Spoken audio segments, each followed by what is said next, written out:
Welcome to Triple I's Studio. I'm AO. This is my Mac stand. By the time you are watching this episode, I have already been working with this setup for a couple of videos. Simple, elegant, and working perfectly. So far so good. I'm really happy to share with you. In this video, you will see I pour concrete into a 3D printed hollow structure. I smooth the surface and apply putty to the cement. and not just for sitting. By the end of the video, I even built a system for standing. But first, let's go back to the start. I know my channel is still pretty raw. There's a lot here with huge potential to improve. Things like post protection, storytelling, voice quality, and camera skills. I have been watching a lot of tutorials on YouTube, and most creators say the same thing: do the voice first. So I went out and bought a Tascam X8 and SM58, my recorder and my mic. But the reality didn't turn out the way I expected at first. The quality wasn't stable, the volume kept changing. Sometimes it even feels worse than the quality on my iPhone, which is weird. Something was clearly wrong. Then I noticed the real issue. The distance between the mic and my mouse kept changing because I was holding it by hand. At that time, I noticed that many podcasts use mic stands. And then I thought, wait a second, can I just 3D printed one? I'm definitely not the first person to think of it, I'm sure of that. So let's do some research online first and see if there are any ideas I can borrow. After doing some research, here is what I need. First, a heavy stable base. Second, a secure shock-proof mount. And third, adjustability for the mic. I know how to do the second and the third, but for the first, I have no clue how to do a good one at that time. But let's 摸着石头过河, which is an old Chinese saying, cross the river by feeling the snow. I think it's a good motto for a DIY project. Back into Fusion 360 to modify the original design. Just to finish the painting the first vision to see how it fits. Let's bring them all together. Recorder, mic, cable, base, screw, nut, mount, and the clips are all 3D printed. Pop filter and my wife's hair ties. First, put the pop filter. Next, I will build the shock mount using the hair ties, bottoms, and the printed mount. It's fiddly work, kind of like threading a needle, and with my big hands, I will need extra patience.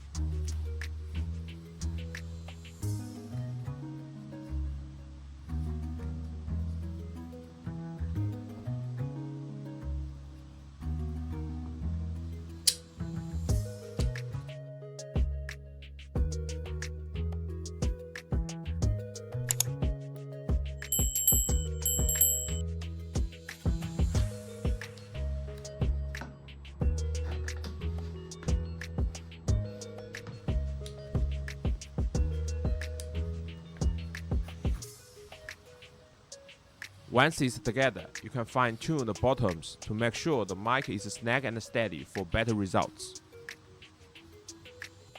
After getting the mic secure, plug the cable into the shock mount unit. Now we are almost ready to go. Finally, complete the assembly by securing it to the base with a 3D printed screw and nut. Now let's hook up to the recorder and test it out. Hello my friend, welcome to my studio. It works well, but it also proves my previous research. I really need a weighted base. Since the mic is heavy, the whole setup is top heavy right now, so the topples over easily. That's a huge problem I can't overlook. I was wandering around YouTube the other day. I saw a YouTuber fill his 3D printed parts with iron sand to add weight, and the result is perfect. Suddenly, an idea just popped into my head. I will print a wall-less 3D honeycomb structure and use it as a reinforcement for cement. Let it set, then finish off with putty and a clean paint job. In engineering terms, it's called a composite structure. I learned that term from Gemini, and it even gave me a thumbs up about my plan. The whole process should be like finishing a wall during a home renovation, but in a very different way. My plan should be perfect, but I have never done that before. So let's do it. That should be fun, isn't it? Let's first jump into Slicer. I'm going to split the print into 2 zones. On the bottom half, I set the word count to 0 to export the infill. That way the bottom stays open and ready for the cement. Print is finished, time to test. This time I spend a lot more time for peppering, because I have learned that in the hard way. My previous cement-related project turned the workplace into chaos. First, I 3D printed a case to act as a mold for the cement. Then I placed the hollow base right inside. I'm mixing the cement and sand nice and even. I don't use the gravel this time, so the mix can flow deep into base. For a small eco-friendly detail, I'm reusing the water from cleaning up after acrylic painting.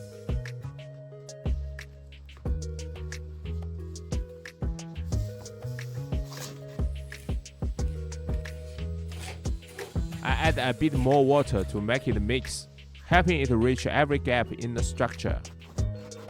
Then I spawn the mortar in step by step. Once it's almost full, it's time to get rid of the air bubbles. There's no shortcut here. I type the sides to release the air bubbles. Gentle but many times, every side, again and again. It takes time, also patience. I keep at it for about half an hour, switching between different tools. And slowly the cement level starts to drop. That's how I know it's filling every gap. After letting it settle, I use some cobble to soak up the excess water on top. Let it sit again, about 1 hour. Then slowly lift the whole thing out. A small waggy as I left, just to make sure the stand doesn't snap. Once it's out, I let it set about 10 minutes. The curves are a little off compared to the original design, and honestly, it looks kind of ugly right now. I use some cobble to scrape it down and remove the excess. And looking at it now, the pour wasn't a total disaster. Everything filled in nicely. Then I use leftover cement for some quick touch-ups, just smearing it on by hand. It honestly feels like doing pottery, way more fun than I expected. Note to myself, wash my hand immediately. And yeah, I'm definitely wearing gloves next time. I finished it off by smoothing everything out with my fingers. Let's bring out the new turntable and give it a spin. Honestly, the result is pretty solid. It follows the curves nicely. Now I will let it fully dry, give it a quick clean up, and move on to the next step, applying a putty shell. This base has some serious weight to it, pretty heavy by hand. First, I mix the surface with a bit of water that helps the putty stick better in the future. For some reason, the spray water isn't cooperating, so I just pour the water straight on. Marks up and get the gloves ready. The first coat is all about sealing the cement and smooth the surface. I'm not trying to fill every big gap at once, one step at a time. Just squeeze out a little and smile it on. Looking back during the video editing, I realized something. I should have 3D printed a custom scraper with the same curvature. It's a quick design in Fusion 360, very easy to print, and it would be way better. I didn't think of it at that time, I just used a random piece of board. It worked, just slow. After the first coat of putty, it's time for sanding. Sandpaper ready, DIY station ready. Fans on, let's go. The first part is just about shaping, so it doesn't need to be perfect. I built this custom standing station myself. It features a built-in fan that creates suction, so all the sanding dust gets collected through the mesh filter. It keeps the dust from flying everywhere and makes the workplace so much tidier. That said, don't forget to wear a mask anyway. Safety first. Once that's done, apply more putty to fill the holes, then move on to paint. The turntable is extremely useful in this scenario. It makes the coloring very even. If I get a chance, I will build a motorized turntable. It will take my painting quality to the next level, positive, I think. All other parts get a metallic black finish. After that, it's back to sanding the base one last time.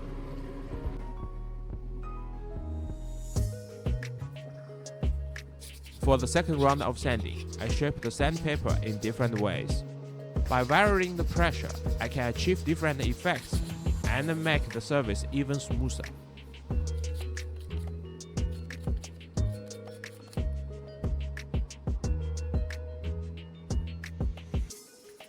Considering it was sanded without any tools, the final result looks quite nice.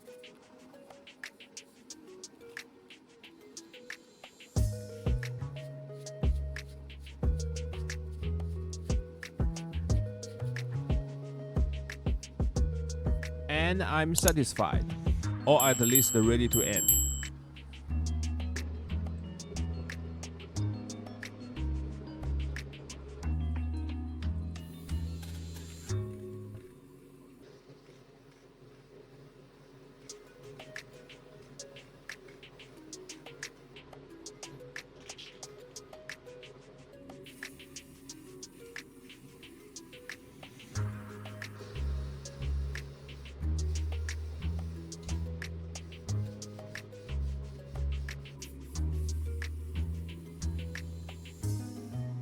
I went ahead and printed the surface of the turntable too, since it was covered in putty.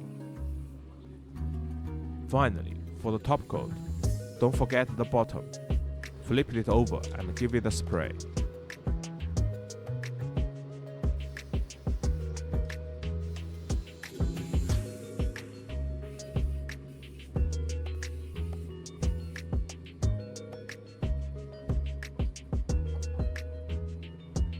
Alright, it's time for final assembly.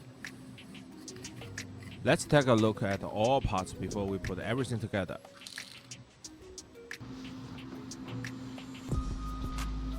A family photo. Say cheese!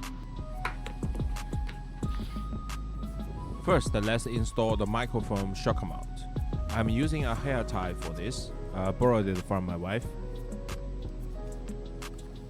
Not much has changed from the test round, except that the whole pretty parts are now black, and the base is pretty heavy now. I can feel that by hand. Combined with these clips, I swap it securely around the mic. Once it's in place, I can adjust the tension with the knobs on the clips.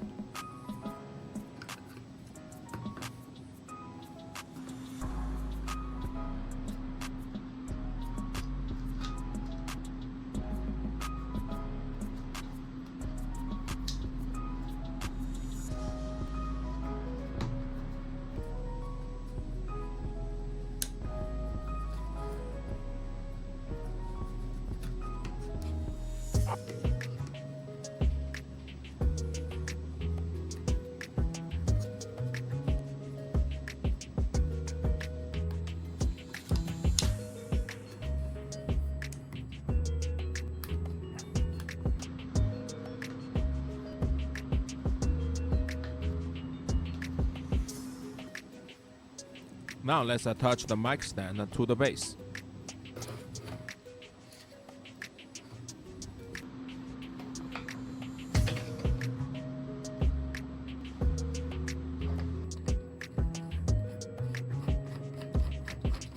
The all-black look gives it a really professional setup, isn't it? Honestly, I'm really happy about it. It's a sense of achievement, you know. Let's hook up the recorder and give it a test run.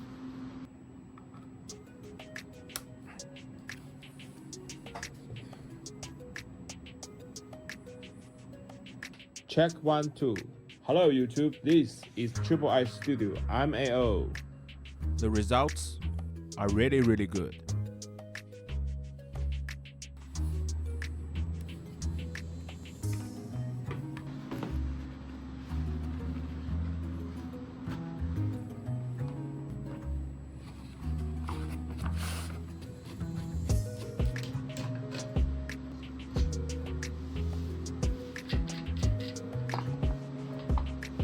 Last but not least, I stick on no slip pads and trim off the excess.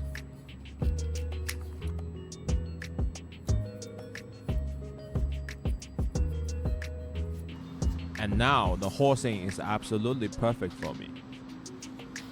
I also bought a storage cage for the gear. Now the recorder, mic, piano cable, and all 3D printed parts fit into 2 small bags. Besides recording while sitting in front of the desk, I sometimes like to stand. It gives me more of a student vibe. I already had a monopod lying around, so I modified it into my own mic stand. I made a custom base that is compatible with the monopod head.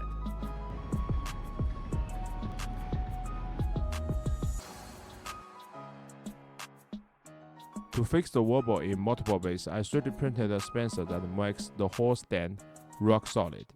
And the best part, I don't have to buy or build a separate mic stand. I'm still putting the system to test, checking the working condition and durability as I record my upcoming projects. If it holds up well, I will open source it in the design later, so make sure to stay tuned. YouTube.